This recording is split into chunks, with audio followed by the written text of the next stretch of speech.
time for the Pucking Around podcast. Puck around and find out. Hey, everybody. Welcome to the Pucking Around podcast. We're back, and we got a special guest tonight up there in the middle. We got Tommy Bennett. He's a beat writer for the Boston Bruins. So we're probably going to spend a good amount of time in this podcast talking about the Bruins and what happened in the playoffs and probably where they're going to go and what, off-season moves and stuff like that.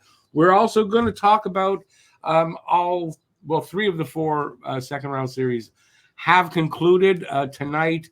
The Canucks and the Oilers finish, and I hope the Canucks win because I'm perfect in my brackets if they do so far. So I'm going for the Canucks. Otherwise, I don't really care who wins. All right, so we are going to be joined by the normal crew here. Up in the far corner over there, no, that way. Far corner over there is Harry Gilmore. Well, Harry Rice Gilmore? Harry Rice Gilmore? No, that doesn't work. Harry Gilmore! There. Rick, stick to your day job. Up above me there. Michkov is coming. Michkov, he can't keep it in his pants long enough because Michkov it's honestly getting coming. bad at this point. Oh, it was the I don't think Alex is wearing pants right now. That's how bad it is. It's a different kind of coming. That's a mystery for you guys to find out.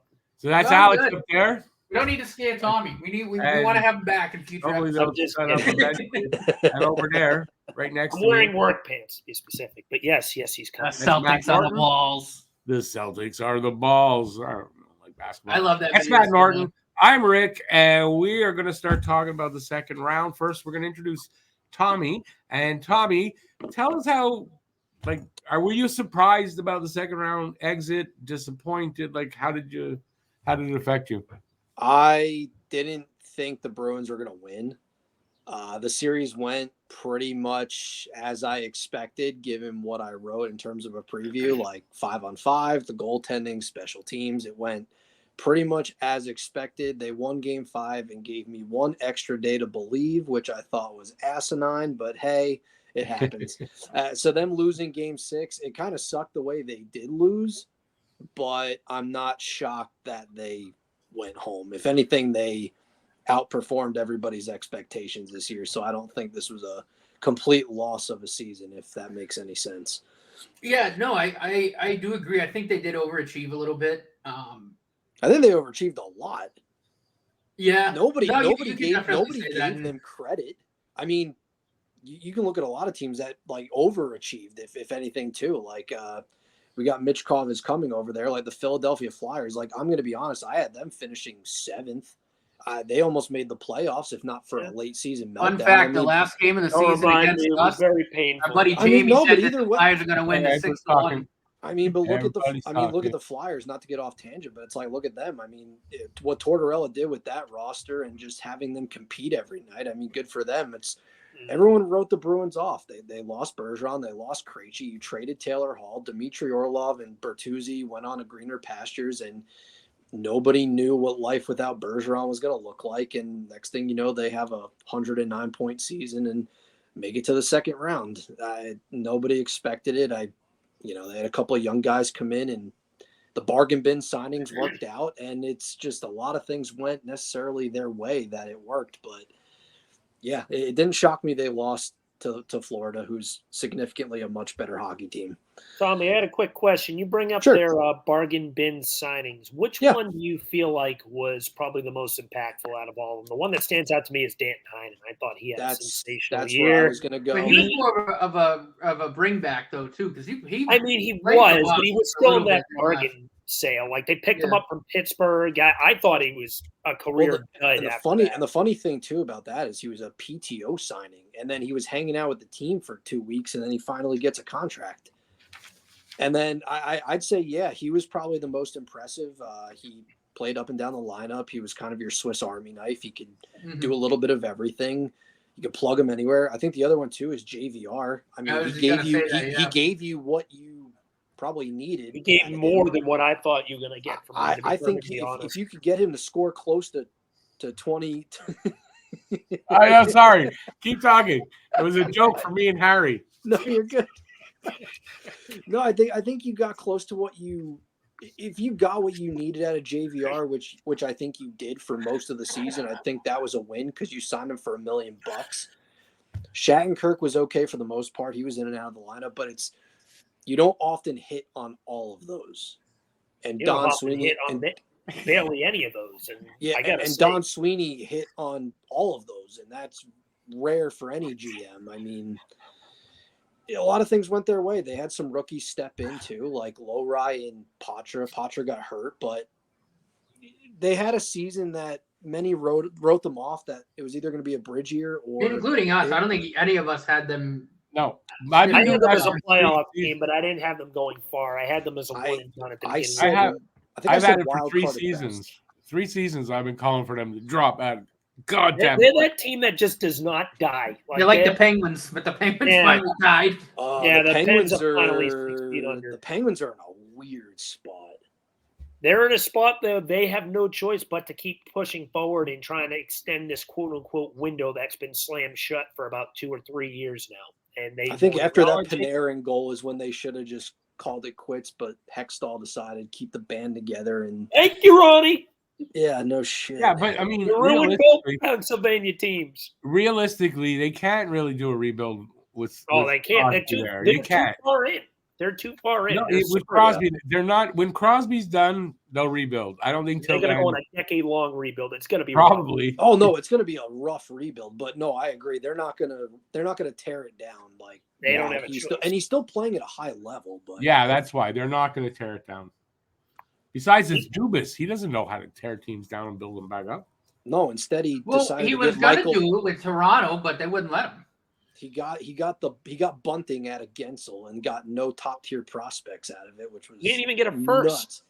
He didn't even get a first round pick. I think he settled for like bunting because he had term, but it's like and then he got he settled for bunting because he's a Sioux Greyhound.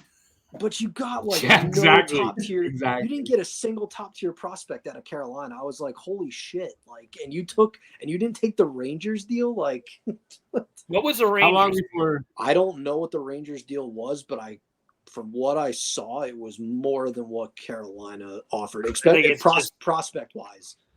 I feel like Carolina's that. Harry's ass. Not Harry. Matt's ass. Nice. I can rant about Carolina all day.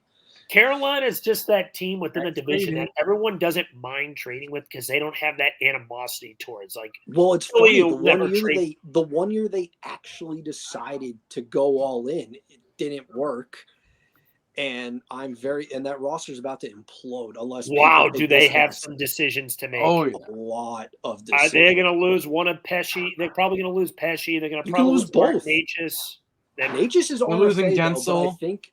But it sounds like they're ready to move on. Gensel's dumb. Gensel's dumb if he doesn't test the market. I got a question for Alex because I know Alex wants his team to acquire Natchez.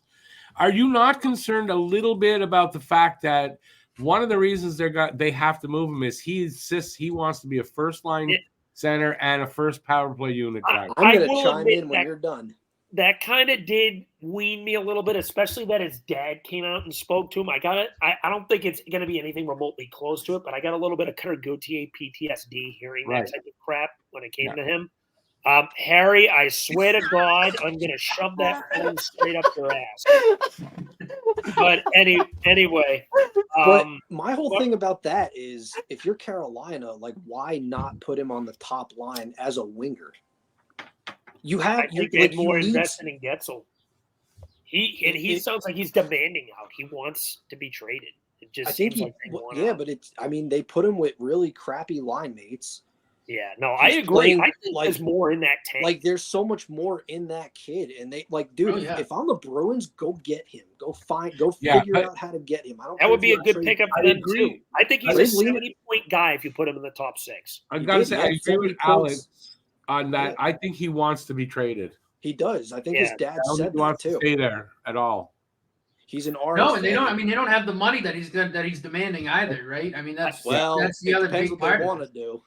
It depends which players they're picking. I think Pesci's gone. I think they want to bring back Teravainen. They want to find a way to bring back Getzel. The big one is Seth Jarvis. He's going to get. He's an RFA too. He's going to get paid. I think Pesci and Shea can get the Damon Severson contract.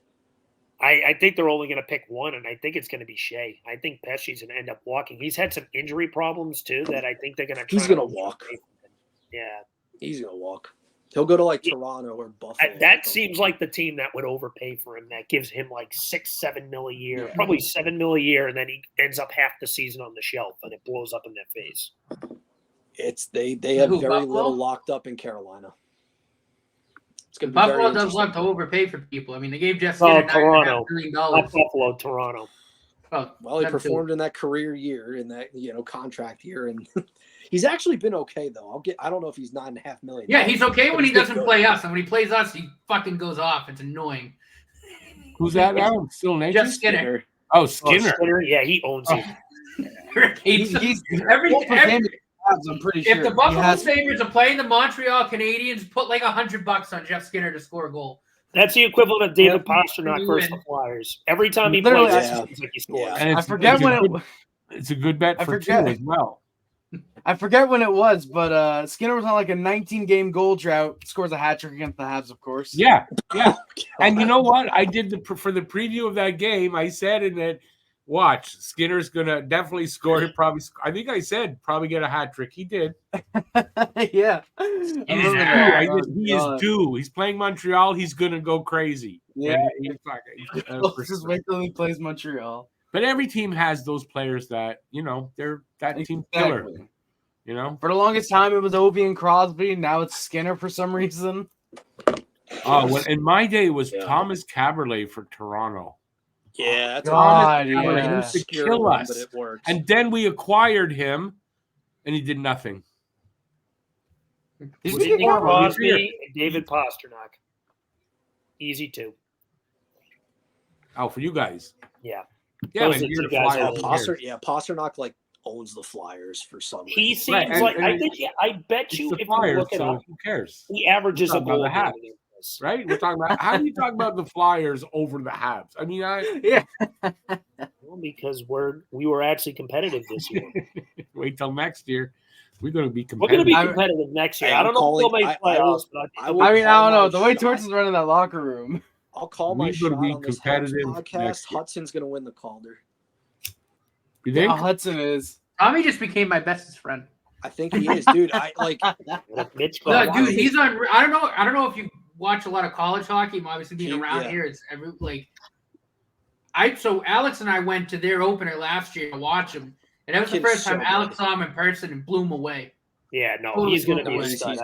He's going to be. I was so it's like I got a buddy. He's a big Canadiens fan, and when they drafted him, I was like, I hate that he's there. But it's going to be amazing for hockey that the Habs are going to be good, with their core group. I hate that. I'm supposed to. It's supposed to be that way. But dude, they're so much fun to watch. I like watching Caulfield. I like watching Suzuki. I like Slavkovsky was even impressive. He's going to be. It's going to be a monster year next year, Slav. Guys you just got to be more people. Slav is going to be such a huge problem for this league for a decade. And he's showing it at the World Championships. And wait till you see that he's going to be that much better next season. Wow. And if Hudson and Reinbacher can kind of come in and anchor the back end, dude, Montreal is going to be a problem. A problem that they'll be better than what the Sabres are supposed to be doing. It's Sabres are supposed to at least make the playoffs. They can't even do that. They will with Lindy Ruff next year. They'll do it in New Jersey. I got to say something. It's good for the league when Montreal is a good team. Yes. And you know what else? There's something else that it's really good for? My ego, because then I can go and brag. And I love it. There you go.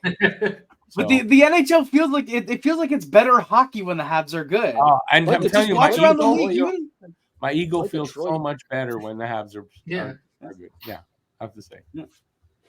Yeah, I mean, they're just one of those same thing with in basketball, when the Celtics and the Lakers are on fire, the league's fantastic. In baseball, when the Sox and the Yankees are both really good.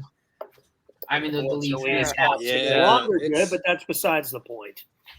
But I mean, you have to say for the Yankees, when they're good, it's good. But half the people love them, But they're popular because half the people hate them and They're they want the to see most they want to see them lose. That's what they are. They're the most liked and hated team in baseball. Although the Dodgers might be creeping up in the most. I mean, the Astros are there too. But people only hate them because of the money they spend. Exactly. But it's still reason to hate them. No, that Ohtani contract's that's ridiculous. The backload all of that money. They'll make the money back though. They'll make the money back in with half of that deal. Because now he might not even pitch again. He might just DH now. That's fine. I mean, when you come off Tommy John, we'll see how he reacts to it. He can't almost $3 billion to DH. Tommy John, it's a year before you're pitching. At least, maybe a year and a half. Minimum a year and a half. Minimum a year. Yeah, minimum. Oh, yeah. Well, it's his second Tommy John too. But I know the surgery. Tommy had it once before. The surgery. Yeah, Shohei had it when he was much younger. He had Tommy John. Oh wow. The surgery the elbow thing is not like brand new or anything. But the surgery for it is a lot better than when Tommy John originally, had the surgery. It took him a couple of years to come back. So when I say a year and a half, I think that is in line now. Yeah, no, that's what it is. Yeah. One last baseball thought before we. Even though we're not supposed to be talking baseball, what a podcast! I do want to have one more last baseball thought. I just want to say what a podcast this is. We just sidelined we decided to move to baseball this week. Yeah, we sidelined the way Lane Hudson handles the puck. Yeah, the way he jigs, we're jigging, man.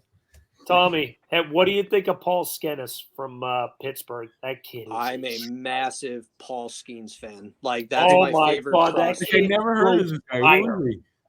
He's not a number one pitching prospect in baseball right now. Oh, he was big LSU standout. College World Series, got drafted. He's huge too, isn't he? 6'4". He's got something. He's a monster. Well, dude, he had a Strasburg-esque game Saturday, and it was just he had a no-hitter through 6 when they took him out. Strasburg was a Habs, an Expo. Strasburg was an Expo when they left town, wasn't he? Or when he just came to Washington the first year that they were in Washington. I'm not sure. Sounds about right. But he was in the organization from what I know they drafted him, the Expos. Yeah. But after 2006, don't ask me much about baseball because I just stopped watching. I get it. They took my Expos away. All right. We do actually have a hockey podcast. Where were we before we? The Panthers series. Yeah. We let's start talking about the series. Yeah. Who wants to? So there were 4 series, obviously, second round now. 3 are done. 1 is still active. So let's talk about the 2 in the West. No, 2 in the East are done. Let's talk about those. So, let's lead off. Well, back to the Bruins and the Panthers. Wait a second. I know Tommy brought up some statistics because I told him that I did want to kind of talk about. We should end with the Bruins. Pasternak and McAvoy. Not rip them per se, but I do think for the money that the 2 of them made, I thought they underperformed for the most part. I thought McAvoy had a couple games where he was very good defensively, and even in the games where he wasn't really good, he still made some good plays. But I thought for the most part, and again, Tommy's got the stats, we can really look into this, but I thought McAvoy really hurt the Bruins a lot more than he helped. Can I say just this on that? Isn't he on the ice a ton of time, a ton of minutes? He's there. He's got to read some of that into the fact that he's on the ice against the best all the time. No, he is. But you're probably still right. I wanted to put that. But this is the second playoffs in a row where he just kind of crapped himself. I just wanted to put that point in. That's all. Now he was playing through something. I heard. I read on 98.5 the injuries that some of the Bruins had. He had. Yeah, but everybody plays through injuries. I didn't. Unless it's something major, it's really not an excuse in the playoffs. I've got to pronounce this because I don't even know. Hold on, give me 15 seconds to pull this article up. Harry, 15 seconds. Someone else speak while I'm pulling this up. No. Okay, yeah, you can put your damn timer on. I'll have it up. It's almost up. All right, the article is loaded. Now I got it up. All right, let me pull it up. What he had. Alex got it up. Not really good on live stream to get it up. But hey. So this is what, according to Ty Anderson on 98.5, on the back end, Bruins defenseman Charlie McAvoy spent the year dealing with an upper body injury that was nagging in its nature. McAvoy confirmed that it was exactly that. He had an acromyoclavicular. I don't even know how to pronounce his clavicle. What do you have? Like clavicular clavicle. An myoclavicular, which kind of sucks. Clavicular. That's a microfracture of his collarbone. Of his clavicle. He had a microfracture of his collarbone. So he was playing with a fractured collarbone all year then, pretty much. So that might explain a couple things. That hurts. He was significant. Like there was a point in, it's like you can't read too much into the Leafs series. I mean, I'll give more credit to the Leafs than I want to, but they figured it out after Game 4 and were just good defensively. You ended up having just a series against Florida where you got outplayed in, I'd like to say, 5 of the 6 games, maybe. Yeah. Like Game 1. I think you spot on. Game 1, you won because you took advantage of a rusty Panthers team and you were on the backs of a 38 save performance. This is exactly what we all said too, and our buddy Cam agreed with us. So you really just capitalized. You capitalized on your chances. Alex said it too. That's what you need to do. You need to capitalize on your chances. They took advantage of a rusty team, and right after that game, I'm like, Florida's going to come back. And you saw the dominant version of Florida, and they just beat the living piss out of the Bruins up and down the ice. Period. I mean that's what I call a punch back right in the mouth. The Bruins were arguably, like, based on like natural stat trick, like up and down, like they were the worst 5-on-5 team in the second round. And you just saw it. They got heavily outshot. They never had the puck. They took way too many penalties. Yeah. The penalty kill was not count, please. They weren't nearly as dominant on the penalty kills. They were in round 1, and it just showed. And you just lost to a better hockey team. That's really what it came down to. And they virtually never tested Bobrovsky, who I don't think has been nearly as good in the playoffs this year as he was last year. Not even close. I can agree with that. I think he had his shaky moments. Special teams flipped in this series, right? Against Toronto, they were scoring power play goals, not giving up. The other against Florida was the other way around. So they were, I think, 5 or 6 for 14 in the first 4 games of the first round. Since Game 5 against Toronto, they went 1 for 19 on the power play. That's like even including Toronto. That's not even just Florida. That's including Toronto. They were 1 for 19. It's just like you can't do that. And especially a Florida series where everything was chippy. They were calling virtually anything. You got to have it be a weapon at some point. And it's one of those things that could have swayed a game depending on which game that was. I thought they played their best game was Game 5. They came out. They, you can argue the goalie interference thing. We can get into that if you want Game to. 4? No, Game 4 was the Bennett one. Where they I thought that was one. Yeah, Game 5 was the makeup call. Right, it was the right call, but I mean, it was a makeup call. No, it was. I mean, and I sit there and I looked at it and I'm like, if you're gonna call the Bennett one, call this one for what it was. But again, nothing is consistent with goalie interference, so it just is what it is. But I still don't know what the hell it is. I thought they got the second one right. So, and McAvoy, he played well in Game 5, and Game 6 was a pretty low event game, and Forsling just kind of threw one through Wotherspoon's legs, and it goes past Swayman, and it is what it is. I mean, a lot of things went wrong, but I just think they lost to a better team, and they got heavily outplayed. I wonder, and I don't know if, you might not have like stats this deep, but I seriously wonder how many goals Swayman let in because his own D-men were screening him. Screened him on that was a huge issue throughout the playoffs. Which round do you want? And I can pull them up. Do you want second round? Yeah, we'll go with second round because there's one terrible one in Game 2. But it's got to be up there. I mean, I feel like it was almost every third goal that he was letting in was because somebody was screening him for no reason. That third goal of Game 2, right at the end of the second period when McAvoy screened him, that was the one I looked at. I'm like, you can't do that. There's 2 seconds left in the period. What are you doing? If that was you're like going to get in the lane, either block the shot or give him some vision. One or the other. Yeah. Get out of the way. In Game 6 against Toronto? Yeah, the puck that bounced off and went in. I'm like, That's what I mean when I say like I feel like McAvoy hurt the Bruins more than he helped because for all the really good defensive plays that he made, and he did make them. I mean, there were especially in the last couple games against Florida, he made some very nice defensive plays. But there are times in his own zone where he just didn't look like he knew what he was doing, or he just wasn't using his head. I gotta do simple math. Hang on. I also think he should have been ripped, even though you didn't give up a goal on the PK. That roughing call he took in Game 6 with like 5 minutes left. Yeah, like you can't do that.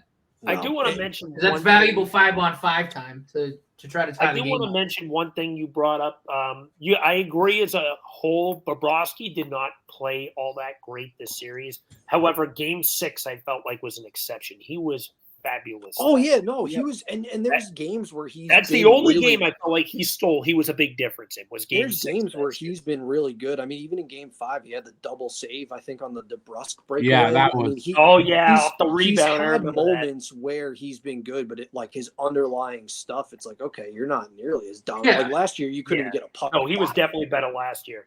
Swayman finished the series with 3 goals saved above expected, so he was still dominant. It just.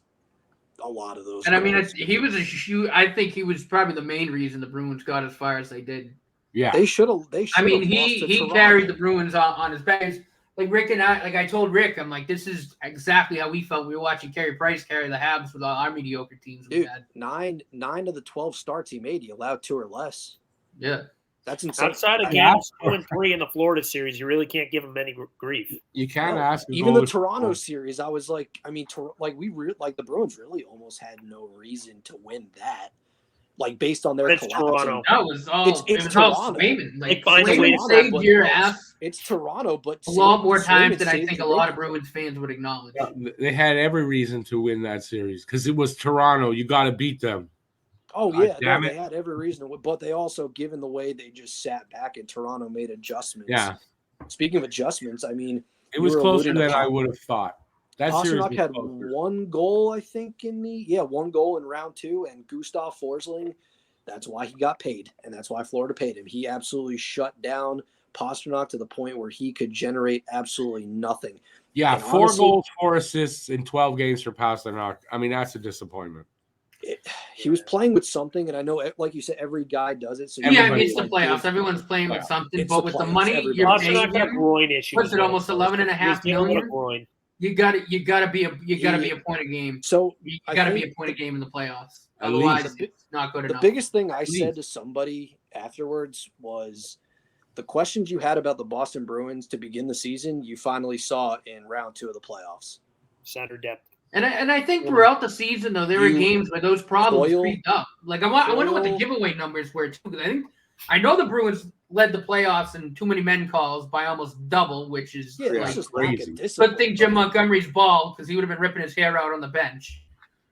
But they had to be up there in giveaways, because there were times where they just looked panicky in their own end, and we just chucking the puck. I mean, again, Swayman bailed them out a million times. It was... But, I mean, you look at their production. I mean, Zach and Coyle had a combined 2 goals the entire postseason. Zach, I thought was probably the worst player. He was horrible. DeBrusk had 5 goals, and I think 3 of them came in the first 2 games of the playoffs. So he was virtually quiet. Marchand was eventually hurt.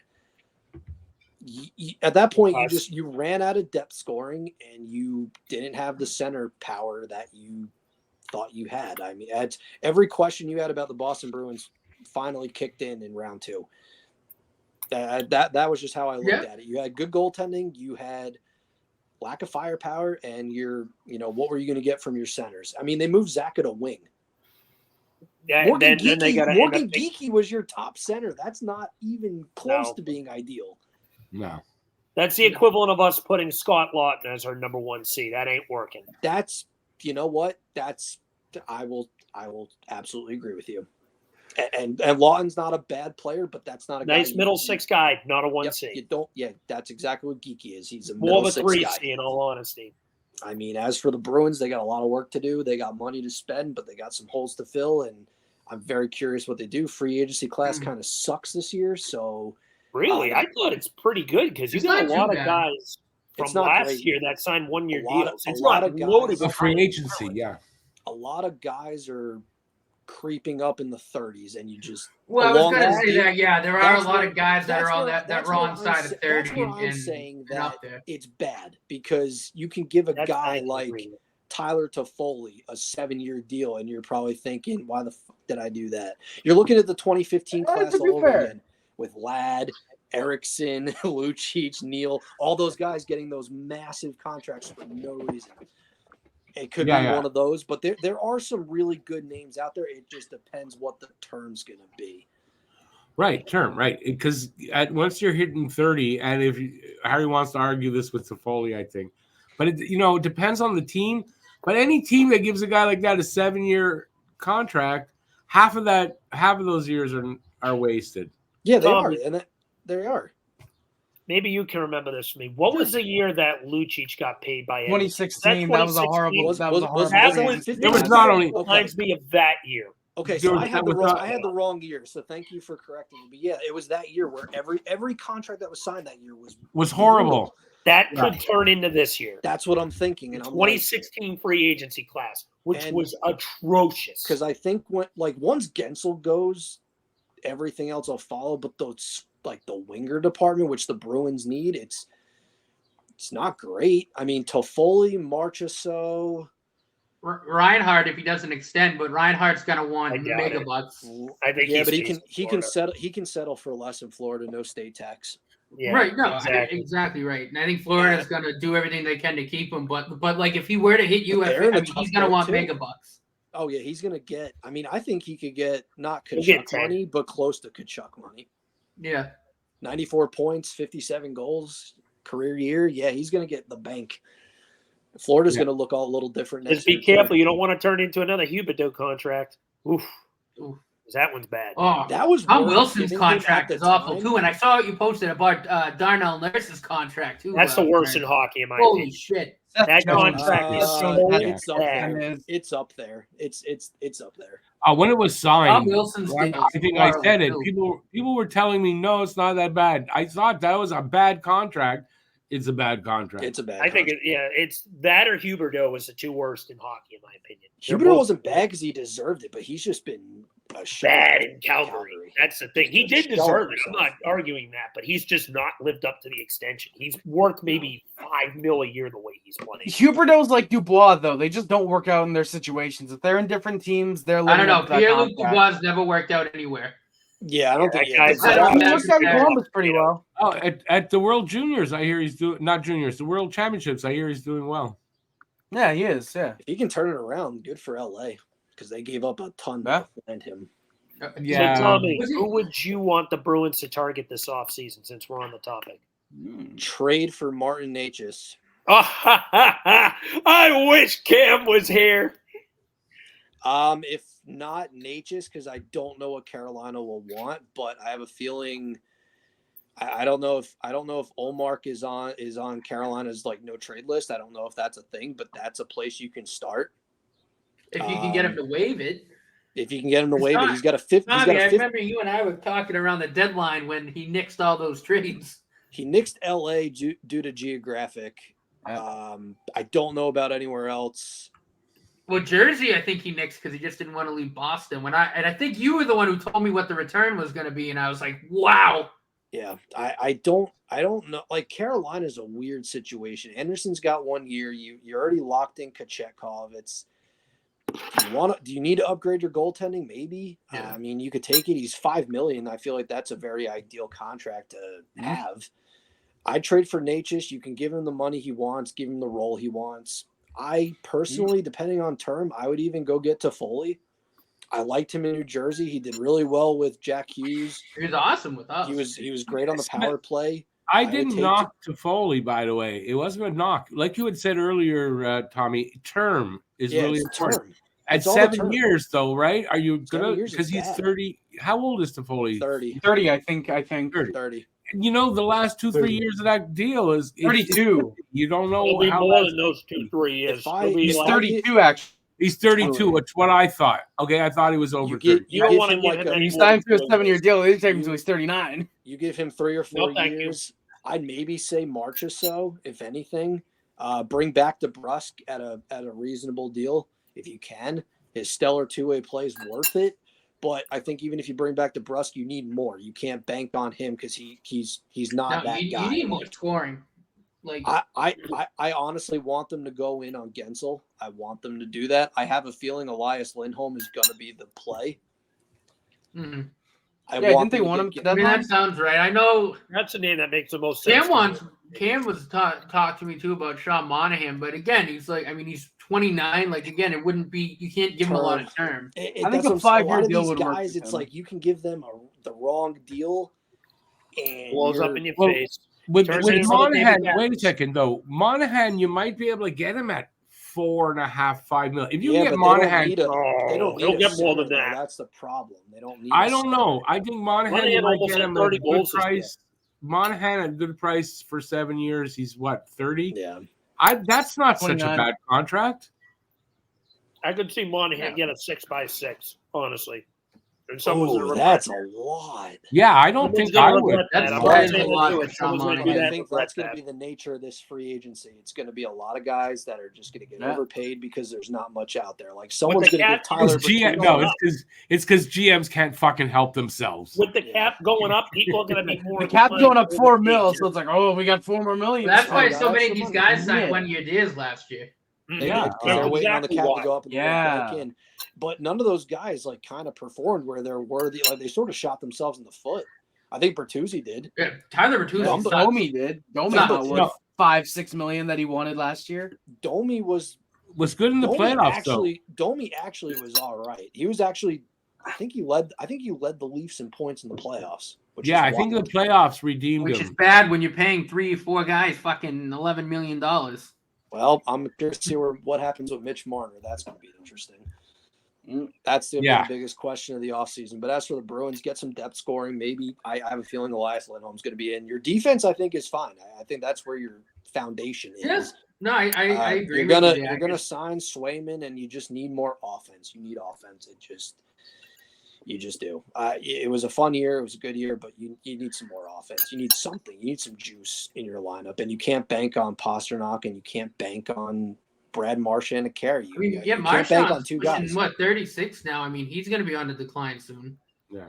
He's got 1 more year left and maybe another contract. I don't think it'll be like a Bergeron thing. He'll just sign 1-year deals. 1-year deals. Probably, yeah. No, I can but he's getting to that age where could How start much longer declining. can he go? The fact that he hasn't declined a lot until this year, I think he already did decline a little bit this year. I'm not saying he sucks because he was coming off double hip. He was coming off that double hip surgery too. So, but he was still good. He was still a 60-point player. Yeah, 30. He's going to be 36, I think, by either right. He's still got a top 6 forward in him for at least another year or two, I think. And he's going to fall off quick when he falls. You need more than 88 and 63. But you need more than that, because if not, I agree with you with Lindholm. I mean, you need center help bad. And I think that's going to be the play. What his contract ends up being is a different story. And I agree on your back end. Like I like Mason Lohrei a lot. I think Mason Lohrei could be a very, very good hockey player as he continues to develop. Mm-hmm. But I think my big question again is how should you make the playoffs again? How do Lindholm and McAvoy perform? Because this is 2 straight years where they were pretty good in the regular season. I'd say very good. And then the playoffs came around, and then the play dipped. And McAvoy, he's about to hit his prime, so you kind of need him to snap out of that. Lindholm, I don't think that contract's going to age well. I said it. Because I don't think he was, aside from that pass he made to Pasternak on the winner against Toronto, he didn't really do a lot. I didn't notice him. When the Bruins extended Lindholm, I said that was a great short-term deal for them. That would bite them in the ass long-term. But then year 3 or 4, and it's already showing. I mean, their best defenseman was Brandon Carlo. Oh, for sure. Yeah. And I love Brendan Carlo, but you need more from those guys. I agree.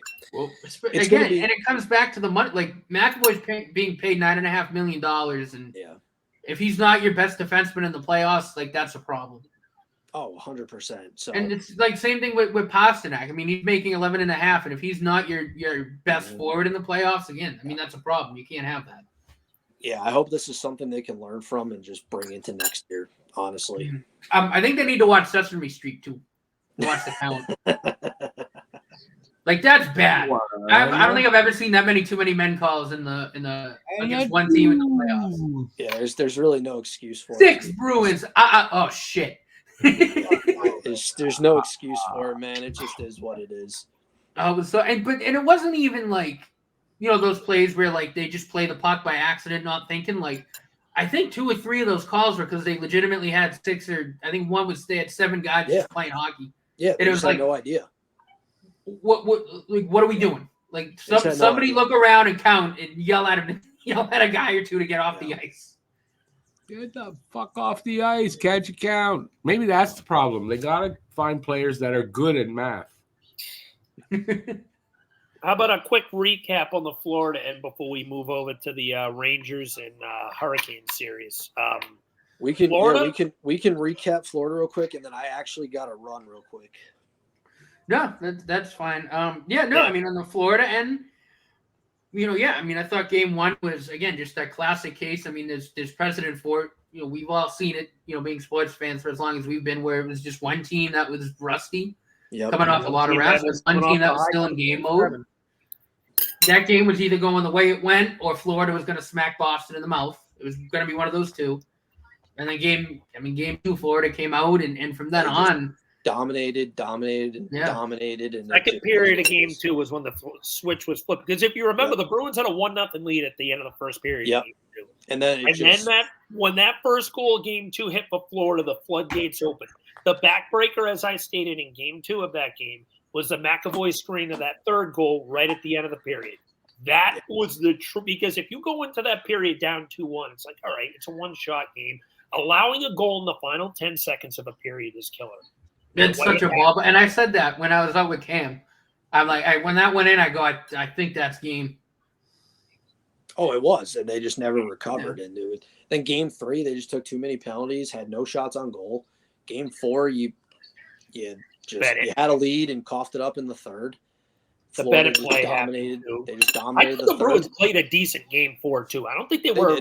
It was a respectable effort. The shots were in Florida's favor, but they played a game that you could actually look at and say, okay, this is something we might be able to build off of. It's just the way it ended being overshadowed by the Bennett. They played a crappy third period, and Florida just capitalized. Game 5 was their best game. They won. Game 6 was a coin flip, and Florida won the coin flip, and it is what it is. I think it just came down to just Florida. I just think that was just that Florida down the middle of the team than Boston. I just think as well as Boston tried to fight and hang in there, I just think Florida was a little too much. Florida killed them down the middle. The center depth of Florida. I'm gonna say Rangers in 7. Oh, in this next series? Oh, I got Florida. Rangers in 7 because of I got Florida. Yeah. I have been back and forth with this one. I was going to say Florida. That's why I'm picking the Rangers, because he's been better than Bobrovsky. He's been absolutely nuts. I think special teams could be a coin flip. Struggled a little bit towards the end of the series, but he's definitely been better than Bobrovsky. I'm going to pick Florida in 7, but it's going to be the best series in the entire playoffs. In my opinion. Absolutely. I think so. By the way, Rick, did you puke when Chris Kreider scored that hat trick in the third? It's going to be a great cup final. What? Did you puke like me when Chris Kreider scored that hat trick in the third to win game 6? No. I was pissed. I was like, of all fucking people, it was Chris Kreider. When you watch that series too, all those games were competitive. It was never really. It was never a bad. Carolina kept up with them. The difference, in my opinion, was in net. Igor outplayed both, whether it was Freddie Anderson or Kokiemi. I'm trying to remember what's the Kochetkov. Yeah. Kochetkov. Yeah. If they put Kotkaniemi in goalie, they're really. Yeah, I stopped it. I caught myself. Wait a minute. No, they're not putting K. Maybe he'll be good there, though. Maybe that's where he'll be good. But since we're on the topic of him, that's probably was the biggest issue for them is they were getting no middle six help down the middle. Like Kotkaniemi was terrible. Kotkaniemi had, I think, 2 assists in the entire playoffs. He was horrific. You're talking about a bad deal. But Carolina as a whole kept up with the Rangers. That double overtime winner, I felt like was the first 3 games went to overtime. Was it all 3? No. Well, it was either the first 3. The first 3 went to overtime. 2 and 3. Yeah, game 1 didn't. Game 1, I think Rangers won by 1. But and it's like when you go to, overtime is just, it's really a game of bounces. And I think Cam had said something too. He was like, Carolina's out, they're done. I'm like, dude, those games have been close. They've gone to overtime. And they made it a series. It's not like Carolina got dominated. They were close games. Like overtime is just kind of a flip of the dice. Even the games Carolina won were close. Game 5, they ended up winning on a goal in the final 5 minutes in a game that they led most of it. And then, sorry, that was game 4, not game 5. And then game 5, they kind of opened it up, and New York just never had the opportunity to catch back up. Mm-hmm. All right, you're missing the signs. Tommy looks like he's got to go, right, Tommy? Oh. I'm just stretching a little bit. All right, no, but if you do have to go, it's not a problem. And I just look like you're holding you back. I'm just stretching a little bit, but I do gotta run up and do the parenting thing. I appreciate you coming on. Oh, good seriously, thank you very much for coming on. I'd love to come back on again. Yeah, no, we'll definitely have you back on. Yeah, we're running through the whole summer, so we're not taking time off. Okay, well, if you guys ever need guests or anything for covering free agency and just league stuff in general, just let me know. The draft. We're planning on having a big stream for the draft. Yeah, big live. Yeah, we're doing giveaweys. We're looking forward. We're doing podcasts all the way through, so yeah, we'll take you up on that around the draft time or the what was it? Free agency. Yes. Awesome. All right. Awesome. Thanks for being here, man. Appreciate it. Appreciate you very much, Tommy. Thank you. Have a good night, man. You too. Ciao. All right, let me fix up. There's an open box, and I'm scared. There we go. That's how we ended up. There we go. All right, now that was nice having Tommy on. That was very nice. Can't think of enough. He and I just kind of found each other on Twitter out of the blue and started talking hockey, and it took off from there. And it's really great to have him on. He's very knowledgeable, and we're definitely gonna have him on in future shows. Yeah, awesome, for sure. All right, so let's get into I guess other stuff. It's funny because I had a topic and Dallas and Colorado. Yeah, I didn't see any of that. So I can, and I think Gary's double overtime chunk of that too. You both talked over each other. Well, Dallas and Colorado, I will say this: Dallas is a better team, and that was apparent. Game 1, they collapsed and lost that game in overtime, but they completely pantsed Colorado in games 2 and 3. Mm-hmm. Game 4, I'm sorry, I got that mixed up. They pantsed them games 3 and 4. Game 2, they jumped out to a big lead, and then Colorado had a big third to make it competitive. They got it to within 1 at one point after being up 4-0 after 2. And then games 3 and 4, especially game 4. Oh my God. Dallas was out shooting Colorado. I think it was like 25-4 at one point in that game. It was something. Oh, yeah. I think I might have seen some of that, actually. You could have been confused in a few of the Bruins games because, they got outshot to hell. Yeah. I think 3 games in a row, the Bruins had like 18 or fewer shots. It was bad. Game 5 was more competitive. Colorado's desperation got them one. Game 6 goes to double overtime. Where in the first overtime, that was a great game. That was a great game from what I saw. I fell asleep. I fell asleep going into the second overtime too. Yeah, I fell asleep late third period, and when I saw it the next morning, that goalie interference, that was awful. I am glad that Dallas ended up winning that game regardless, because that was a terrible call. He was outside the crease. The goalie was outside the crease. The contact was minimal at best. It didn't really impact him. That was just a god awful call. I'm glad that it ended the way it ended, especially with Matt Duchene getting the game winner. It wasn't that. Dallas just was the better team. That team looks like a well-oiled machine. And as I've said since episode 1 of this series, I've picked Dallas to win the cup since then, and I'm sticking with it. I think Dallas just looks like a team of destiny this year. They're a well-oiled machine, top to bottom. They have a lot of depth, and I want to see Pavelski raise the cup. It would be cool to see that old-timer get his gold finally. Yeah, no, it'd be super cool. I'd love to see it. I got nothing against Dallas. Like I said, I just like to be a nudge in your side because that's funny. I like. I know you do. But no, I like to see Dallas win a cup. I mean, my only concern is like for whatever reason, Jake Allen. Let Harry talk a little bit. Harry's been his numbers in the third period haven't been very, very good. That's bad. That'd be my only concern. But yeah, I mean, other than that, I think honestly I think for me it's between Dallas, Florida, and New York. Those three teams are wagging right now. I don't think the winner of this Vancouver and Edmonton series is gonna be Dallas. Vancouver, I agree there. No Canadian team in the cup. Especially if it's Harry. They're not having Brock Besser. Over there. Oh yeah, Harry is here. I want to say a few words. Yeah, I'm kind of. Sorry, buddy. Are you impersonating Matt? I know. Might be. And nobody's impersonating Cam today. This is a rarity. Maybe that's just a dynamic. Yeah. All right, let's move on to something that we can all actually talk about. I don't remember what it is. No, I have Florida in the finals to win the cup. I think I'm not confident with that now. Like I'm not. I kind of agree with Alex. So I wish I could take it back, but I can't. Oh well. I picked Carolina. My cup pick's gone, but I picked Dallas. I will say this: I think it's funny that Alex called the Rangers fraudulent going into the playoffs, and the Rangers said we took that very personally. Yeah, that they the meme where the guy's laying back playing the video games and he suddenly leans forward. Yeah, that's what the Rangers did this playoffs, and I was like, okay, I'm sorry, don't hurt me.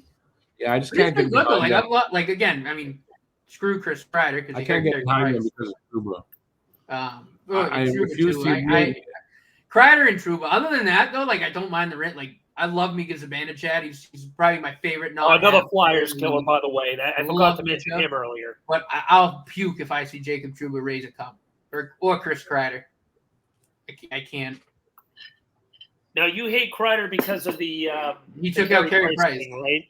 Yeah, it makes sense. Well, what he really means to say is he hates Alexei Amelin. You guys talk up there. Harry and I are going to talk down here. No, Harry Kreider took care Harry, the cable guy. Your input. That was our best year to win a cup in my lifetime. Until Price. Yeah. No. My input on Kreider or the cup winner. No, Kreider. If Carey Price didn't get hurt, we probably win the cup that year. If Alexei Amelin doesn't trip Chris Kreider, Harry, I love you, but I'm going to punch you square in the mouth. I'm going to say something about that, actually, Harry, because I recently just saw it. And I don't know that I agree with you that he was tripped. I don't the way that I've seen it. It's been a while since I have seen it, I will say, but last time I checked it out, I did notice it Amelin trips him. That's what causes Kreider to go into Price. It's not very noticeable if it is. Although I kind of think Chris Kreider also didn't have to stick his legs out and fucking karate kick Carey Price. Probably not, but I'm gonna say it looks like he fell but yeah, I mean it's kind of. Yeah. But I don't know that he tripped him. Anyway, I'd have to look at it again. But I just saw it 2 days ago for some reason. Someone had it on Twitter. But if Price doesn't get hurt that year, as good as Quick we're was, not beating the Kings, but we did get close. I don't think he was better than Carey Price. If he didn't get hurt, what year are you referring to, Naughty? 2015? 2014. No, it was 14. It's the year the Price won all the awards and had a 980 save percentage. That was 2015. Was it 2015? I thought it was 20. I don't know. 2014 was basically the year it started for Price with the playoffs, and then 2015 is the year he won all the awards. I could have swore he won the Hart in 20. No, I'm sorry. Crosby won the Hart in 2014. You're right. You're right. I'll confirm this really quickly. Yeah, no, you're right. You don't even have to confirm it. The year that he won all those awards, it was that cup run when he got hurt. No, it wasn't. It was 2014. Was it really? 2014 was the year we faced the Rangers in the Eastern Conference Finals, and that's when it happened. Oh. 15 is the year that we got eliminated in the second round by the Lightning. Wait a second. Do I have this wrong? Wasn't the year he got hurt? Then the next year opened the season 10 wins in a row, and then out for an injury. No, he'll be 2014. Back. It was 2014 Kreider. 2015 won the awards. 2016 starts 10-0 and then gets hurt. Oh, we lost. Price had that like 2-year span where he was like elite. We lost the Rangers in 7 that year, and an absolute heartbreaker. Back and forth series. Flyers. I kept saying that. That's the Flyers. We don't care. I do. So the hell with you. It also was the anniversary last week, I think, of Montreal beating you guys in 76. Yeah, I think it was 76. 76. He beat you in 74. No, 75. I'm sorry. And you didn't beat us. No, it wasn't against. We beat you one of the two. Montreal didn't. If I'm correct, Montreal don't make the playoffs in 74 and 75. They beat them in one of the cups. It was 74 or 75. The Bruins were the other one. Or maybe it was the Island. Actually, you know what? Let me look that up. I know the Bruins are definitely. Montreal didn't make. I'm quite sure Montreal didn't make the playoffs those 2 years. It may have been the Islanders, so I might be wrong with that. Hold on. You better check on. I'm pretty sure though Montreal didn't make the playoffs those years. It was either the Islanders or Montreal. I lived through it. The other one. You didn't beat Montreal in like one of those two cup that Flyers had. It wasn't against Montreal. Montreal got there in 76, and we beat your ass in 4 games. I mean, that 76 team is probably the best hockey team that's ever been put together. No, I think it's the 77 or the 78 team that went 60 wins, 8 losses. Oh, was it? But anyway, that 3-year stretch, I mean, those are probably the 3 best hockey teams ever put together. It's a 4-year stretch, actually. Or a 4-year stretch. But you know what I mean. No, it's your team. You should know your history. Yes. Listen, old man. It was the Sabres we beat in 75. I'm sorry. I wasn't even. Oh, yeah. That was, if I'm correct, that had the fog game where they played a game and it was foggy, like fucking crazy inside. And they played a game. Yeah, I think that was in the old. Okay. In the old odd. So I was right. So it was 14-15 was when Price won all the awards. Everyone's going to fast forward this part. Playoff run, the 14-15 playoff run. It was that was the playoff run. 14-15. Yeah. And then the next year. No, it was 13-14 because it was the Eastern Conference Finals against the Rangers. That was 13-14. 14-15, we took out the Senators and Andrew Hammond and then lost to the Lightning in the second round. It was 13-14 was when we faced the Rangers. Harry's right. I was sure, though, that year that Kreider took him out, the next year he played 10 games, won them all, was injured. They kept saying he's coming back in 2 weeks, in 2 weeks, in 2 weeks, in 2 weeks. And then he came back like right at the end of the year. Yeah, and he's not. Yeah, he's gone for the year.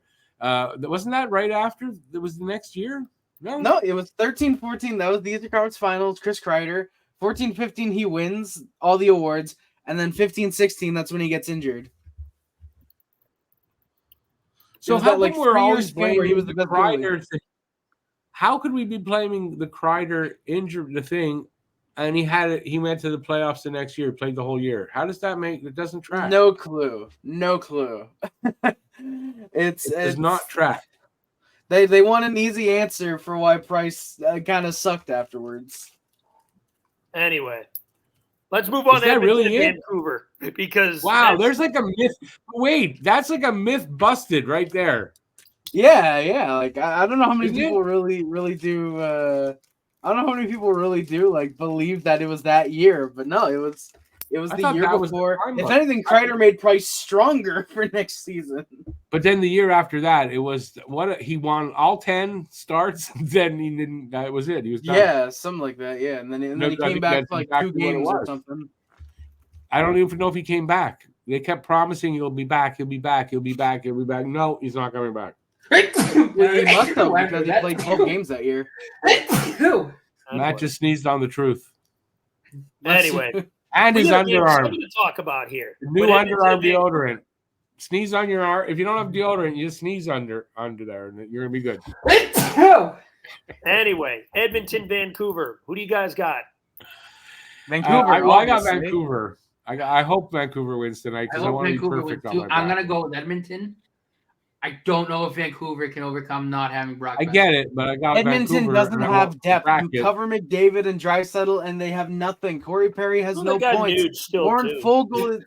Oh, wow, they have one good player. I'm still with you. I'm just saying, don't forget the Nuge. He's good point here. I'm going to use the Toronto Maple Leafs as an example. Matthews went out. Maple Leafs won the next 2 games. So it's still possible. Maybe Vancouver steps it up here for the captain. Next round they lose, which is what I expect. They're going to get destroyed if they move on to the next round. Dallas is going but I didn't expect them. No. I didn't expect them to go past that. To get Demko back. I can't see them keeping up with Dallas's high-octane machine. No, I don't think so. I got Dallas in 5. Anyways, I'm hoping Vancouver, they rally around Besser, like Forum, and they win the game. Yeah.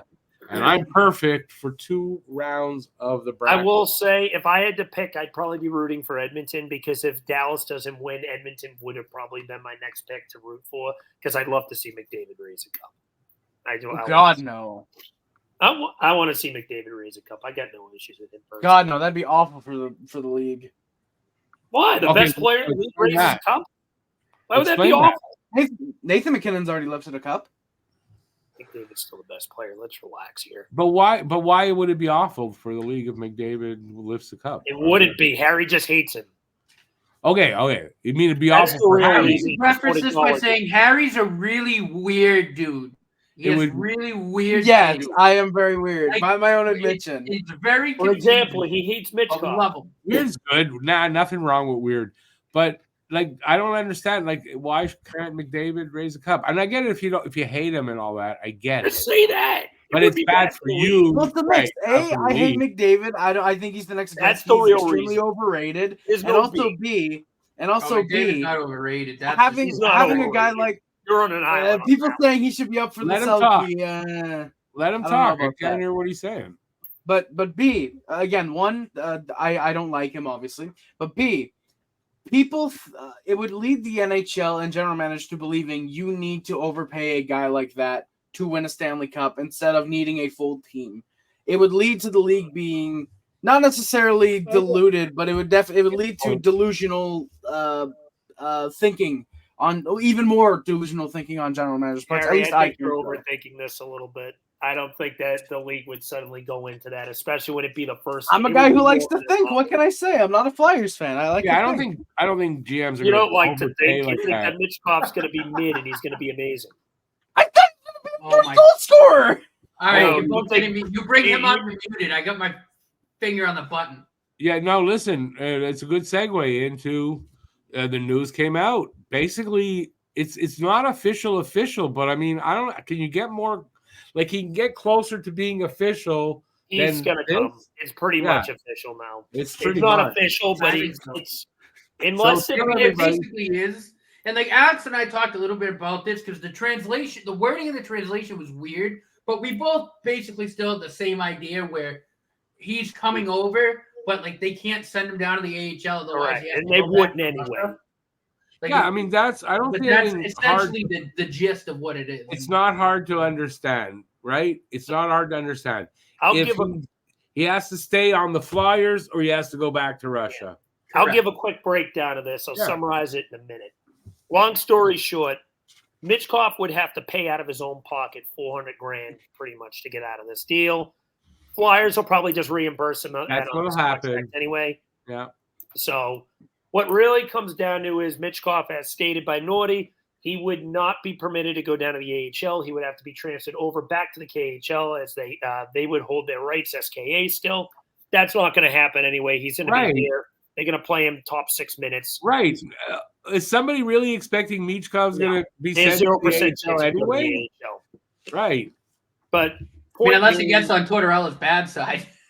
Hey, listen, I didn't say that he would get pissed at him and might healthy scratch him and cause the entire city of Philadelphia and want to burn Tortorella's house down. I didn't say that might not happen. Right, but they're not going to send him to. They weren't going to send him to the AHL anyway. Yeah. Reality end of the story is Mitchkov coming over is enormous for the Flyers. I don't know if they'll be able to do too much anyway this offseason. They might try to get a piece or two to work with him. I think they want to go after some center help, which is what they desperately need right now. I'll be honest. I think they go after a veteran just to get Mitchkov used to the game and get a mentor for him. I think that's what they'll look for. I just don't know what center would fit because the Flyers are in such a cap. Exactly. You have to go for a trade. Nate just would be great if you could transition him back to center. I don't know if that ends up happening. He played more right wing. But you'd have to give up a decent bit. A good haul for that. They'll probably have to give up Mitchkov in that. Honestly, the Flyers will probably move a first and give Mitchkov up in the deal. Yeah, you're smoking crack.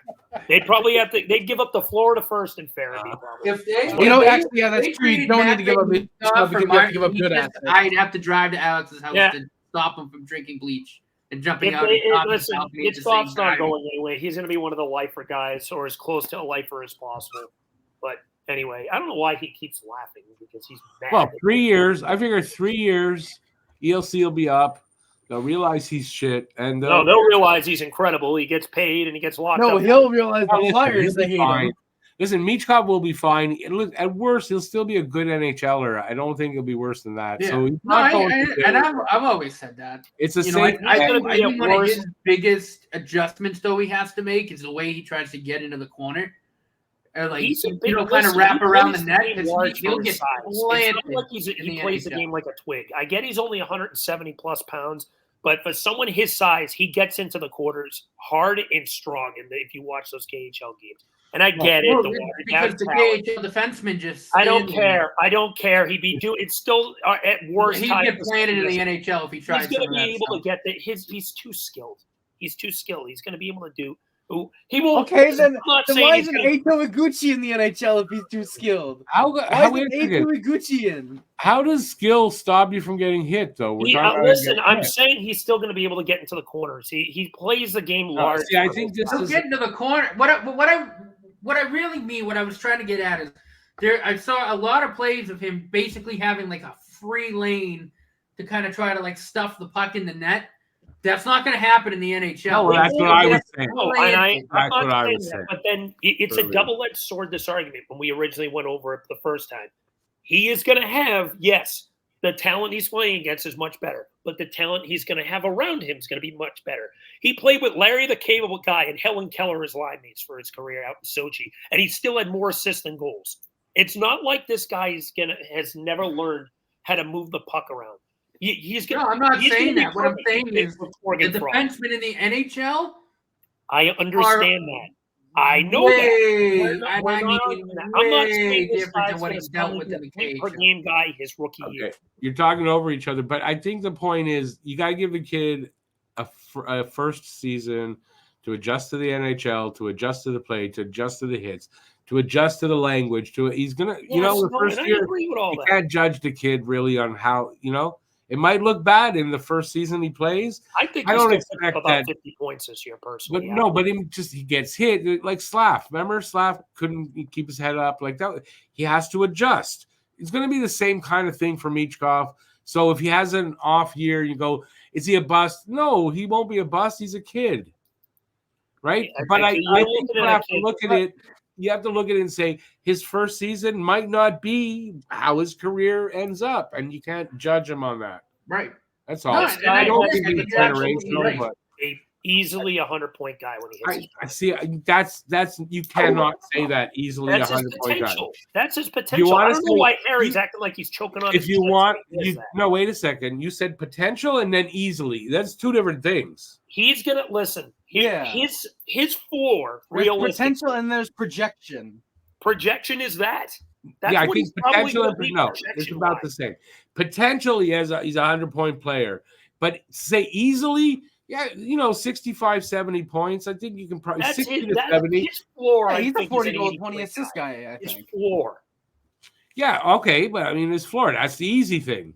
His ceiling, you're looking at 120, 130 points. I think he's more. Now you got no. I think you should lower that to 100. You should lower that to 100. He may hit 100, 110 is more realistic. He may hit the numbers you're talking. He may hit, but you cannot say almost any player that comes in the league. You can't say he's a 100-point player. I said he's going to be 100. Alex, you cannot say Michkov has potential to hit 120, 130 points if Connor Bedard isn't hitting 200. Connor Bedard, listen, I don't know if you realize this, but about 2-3 years ago when these guys first were getting prospected out, Connor Bedard and Matvei Michkov were about this. They weren't. And now Connor Bedard's about this much better than him. The gap has not widened that much. The world hasn't seen this guy because the KHL and the Russian league got pretty much shut down. It's garbage. Hey, but you haven't seen it. Wait a second, but you haven't seen him either. I have. That's the thing. I have streams that I've been watching this guy with. But how do you justify 120 and 130 points? I'm saying that's his ceiling. I think he's realistically going to be about 100 to 110. That's about. How many players have come into the league? We've already got here, and you go, yeah, he's 120, right away. 130. No. But a guy that's selfish is going to want to score 60 goals. By the time he hits probably age 23, 24, that's what I expect him to be, is about 100-plus point guy every year. I don't know why Harry's laughing. And, I want to point out one other thing. You said you think he's going to be the next Cole Caulfield. If he's Cole Caulfield, that's a failure. Okay, but look at – good that you use so going to example. Wait. You used me for an example, and I'm glad because I called Cole Caulfield to get 50. No, I used Harry as example, and whatever. I was ridiculous in my predictions for Cole Caulfield, and I know from whence I speak that you should tone it down because either you're going to disappoint yourself or look ridiculous. To say the kid's potential is 100 points, that's awesome. Yeah. And it's going to take him a few years to get there. And I agree with that. 120 or 130, nobody can predict that right now. I'm not predicting that. I'm saying that's his ceiling. His ceiling. My prediction. For me, Cubs get 120, 130 points. 100 points in this league is fucking awesome. Yes, and I agree. I'm not arguing that. 120, 130 is generational. He's not. I think he's probably for me, Cubs get 120, 130 points. Yeah, I think you're looking at a guy get 120, 130 points. We're going back to 80s level scoring then. He's going to be putting up 100 to 110 yearly, realistically. When he hits his prime. You're getting better. I'm not calling it next year. Okay, I'm just saying you can say that, and it may be true, but you're better off toning that down a little bit. Just because he might not hit that, we don't know until he gets here. Yeah, I know he won't. Here, we'll have an idea. He says he knows he won't. He doesn't know. I know he won't. No, do you know why? It's nothing to do with Michkov's talent. Dustin Wolf, Yaroslav Askarov, Jacob Fowler, Devin Levi. You look at all of these phenomenal goaltenders that are going to be coming up in the NHL. These are fantastic guys who are going to be top 10 goalies in the league. There is a 0% chance anyone is getting above 150 points, let alone probably close to 130, aside from Connor Bedard. Connor McDavid would have done it this year if he didn't get hurt. Yeah, I don't know if you're 100% right, Harry. I think it's less. The guys that I mentioned aren't in the league yet. It might come down I'm just saying that when these guys, Connor McDavid, I want to just move back to the McDavid thing real quick. He's going to probably end up with the second most points of all time. I don't know why Harry hates this guy so much, but he's probably going to move. Because he doesn't work. He's not a good defensive guy. He doesn't have a two-way game. Talented. Who cares? Yeah, I don't really care. Two-way game, he'd be the best player in the league. Who cares? Who cares? I don't care if the best player in the league plays defense. He's putting up 140, 150. I would care if he was actually the best player. He'd be a two-way guy. If he was the best player, he'd also work defensively. I don't know if I can agree with Crosby that. and Nathan McKinnon are better than him because if I got a guy on my team scoring 140 points, I could care less. I could give two shits less about defense. No, so you'd rather a guy scoring 140 points but allowing 150 goals over a guy who scores He's not allowing 100 points and allows 50. I'm gonna be a moderator. Okay, everyone, I'm older. Listen to me. I'm gonna be a moderator.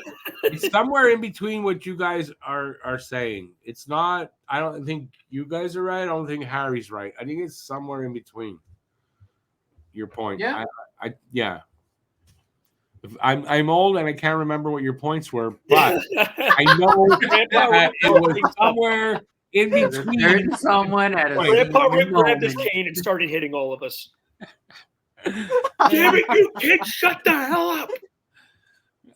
Listen, Cam's on here today, so someone's got to make fun of you.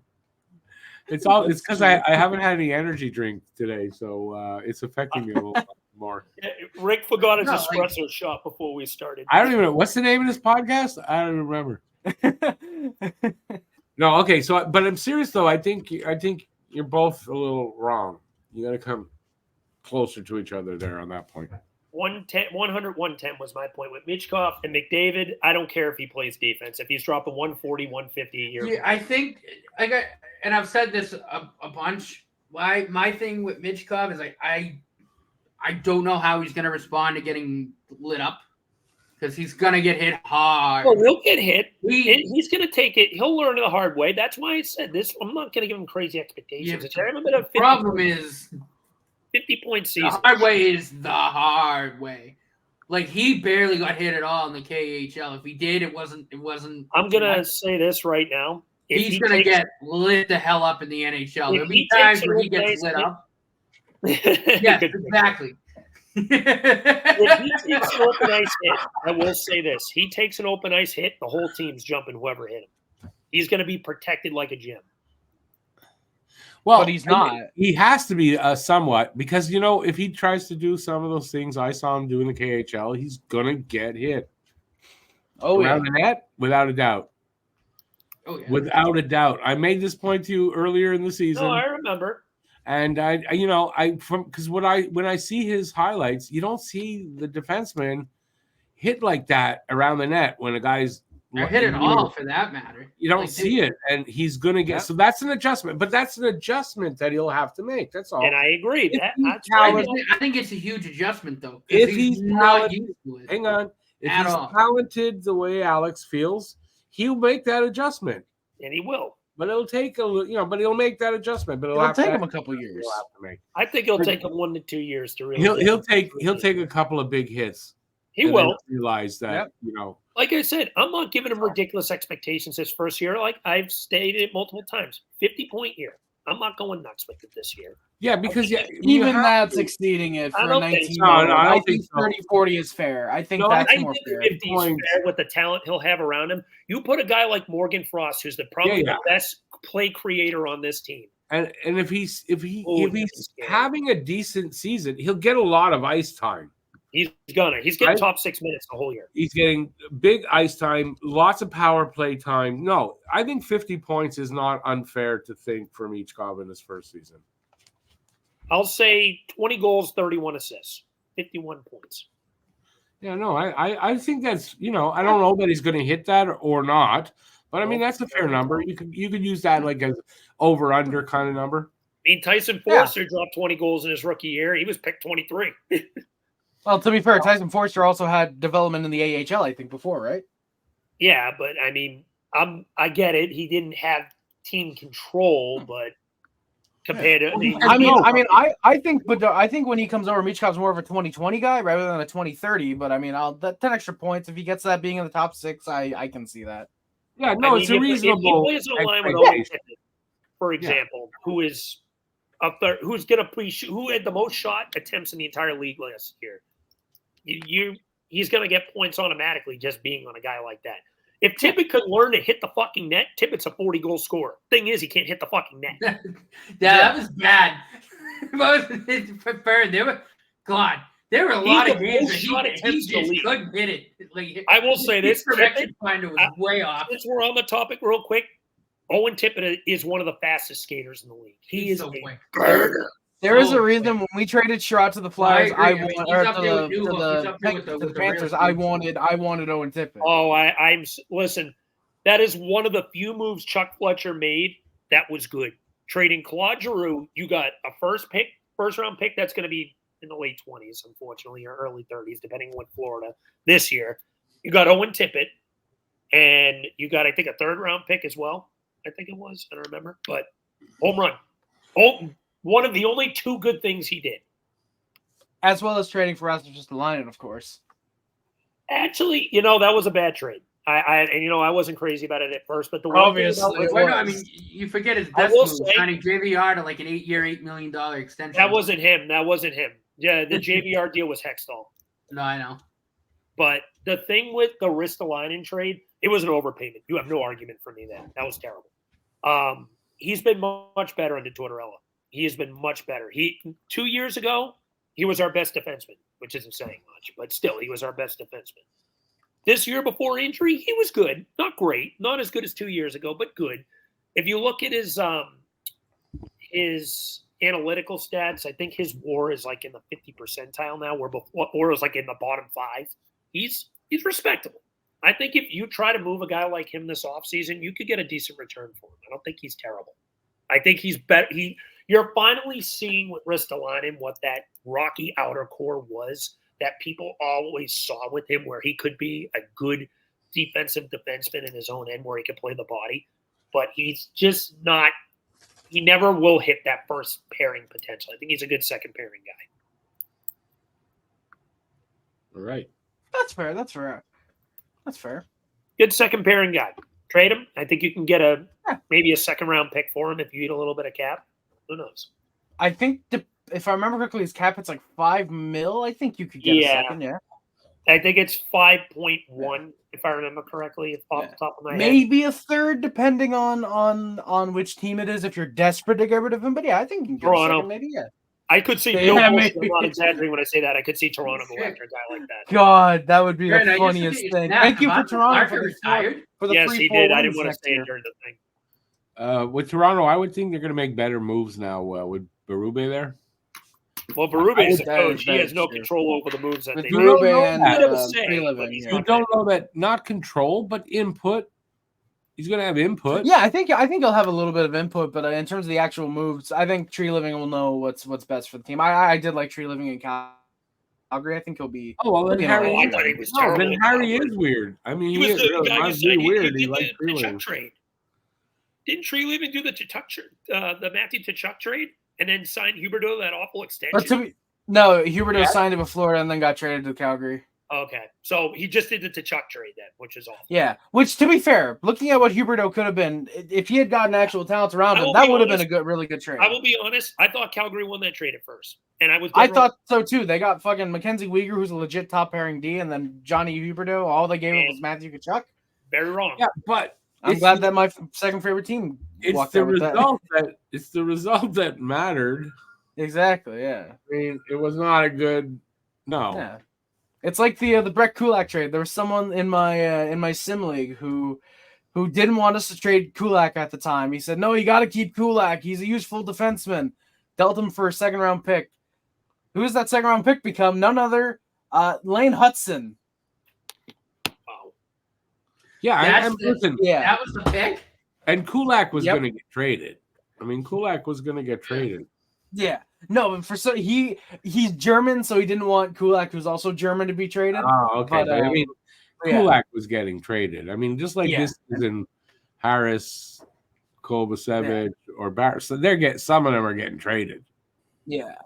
To be fair, we all didn't want Toffoli traded. We knew it was happening, but we all didn't want him traded. So no, true. But I'm just saying, it was going to happen. Yeah. When it did, I mean, I didn't freak out because it was going to happen. Yeah. What somebody was going, it was Toffoli.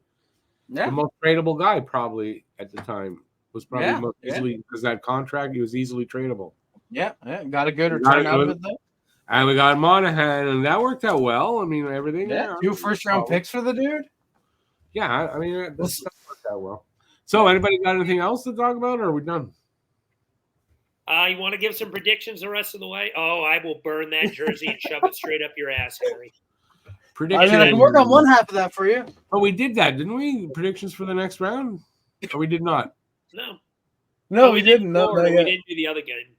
Oh, okay. Yeah, I got Florida. So what's the other one? We don't know yet.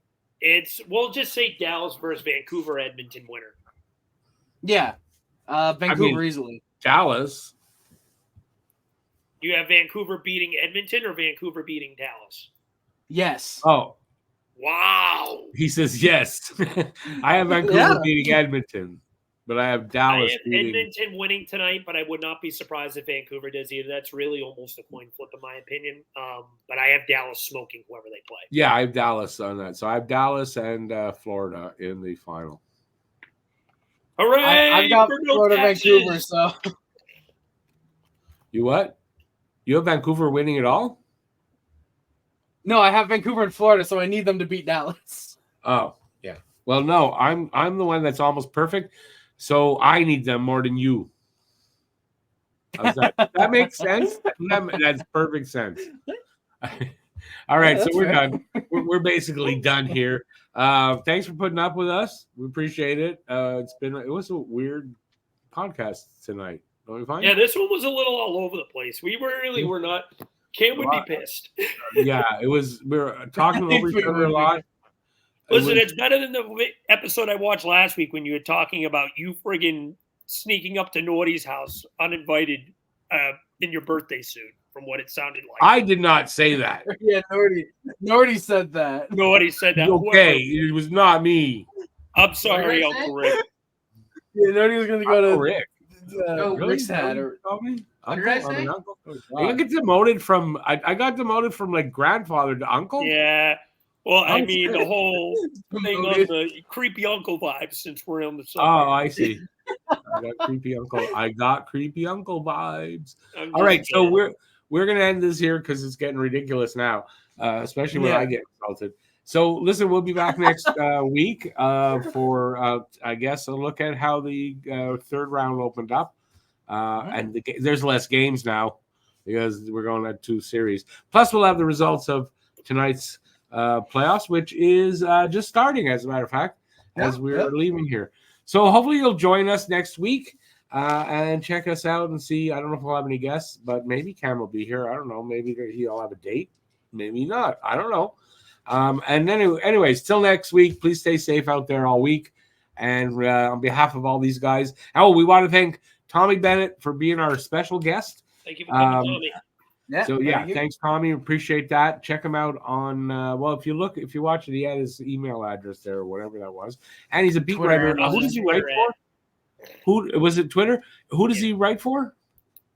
Matt. Oh, it's I'll tell you.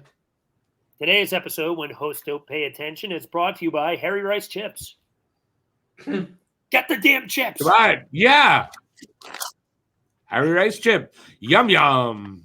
Folks, he's had that same bag of chips in his room since we started doing this series. Yes, I have. And I'm not opening it because it's a permanent fucking gag. What he wants to do is to see if, in case the world ends, like if he's a survivor, how long can I survive on one bag of chips? How long can you keep a bag of chips without opening it? That's what he's experimenting. Oh yeah, there's dust on it. Now that's weird. Nobody isn't even paying attention to it. No, I'm trying to figure out who Tommy writes for because I forget. Well, then we'll figure it out next time because he's taking too long. But check out Tommy. I'm sure if you go and find him on Twitter, you'll find out who he writes for. He's a Boston beat writer. Thanks for being here. Till next time, stay safe. I'm finally getting back to that. Peace out, everybody. I don't know what else to say here, but you just been lit up.